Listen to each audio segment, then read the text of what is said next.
Short but sweet was Grayson Rodriguez's rehab start here in Aberdeen. Paul Mancano and Tim Leonard with you. Grayson threw 31 pitches, did walk 2, but struck out 1, and the velocity was there for Grayson. 98 miles per hour at one point on the radar gun. That's the most encouraging thing from the start. The fastball was sitting right around 96. I think he was very pleased with how everything felt coming out of his arm. Worked in a lot of different types of pitches, and from talking with him afterwards, you could just tell he was excited to be back on a baseball diamond. It's easy to forget it has been 3 months for him. He said his heart was pumping, so it was good to see him back out there. He didn't know how many pitches he was going to throw in this one. He did get pulled with 1 out in the second inning, but he was perfectly fine with his pitch count and with how he was used tonight. It was tremendous.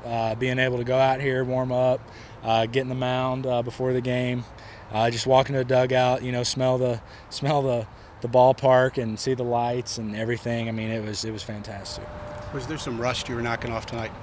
Yeah, a little bit. Obviously, you can only throw so many bullpens and live sim games and stuff, but it's never the real thing. Coming out here under the lights, obviously it gets your blood pumping, so it was a lot of fun. I feel like you had kind of the right pitch mix. You got to throw all your pitches out there in such a short pitch count.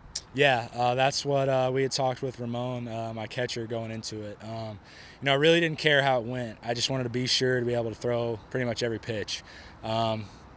Just kind of getting back out there, feeling them in a game. Really not too worried about, I guess, the results, but just kind of getting back out there and spinning off speed, change-ups, and cutters. Now, Grayson said he doesn't quite know what the next steps are. He's just going to stick to the throwing program that they will give him.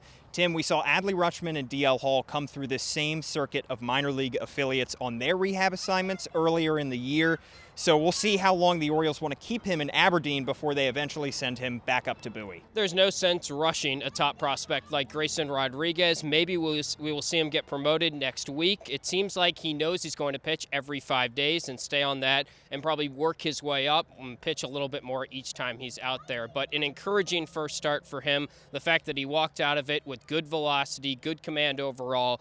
And overall, I think he just was in good spirits after having a decent performance here in Aberdeen and getting back out on the diamond. Seeing some of his former teammates like Adley Rutschman and DL Hall succeed at the big league level is certainly some extra motivation for Grayson Rodriguez. For Tim Leonard, I'm Paul Mancano here reporting from Aberdeen.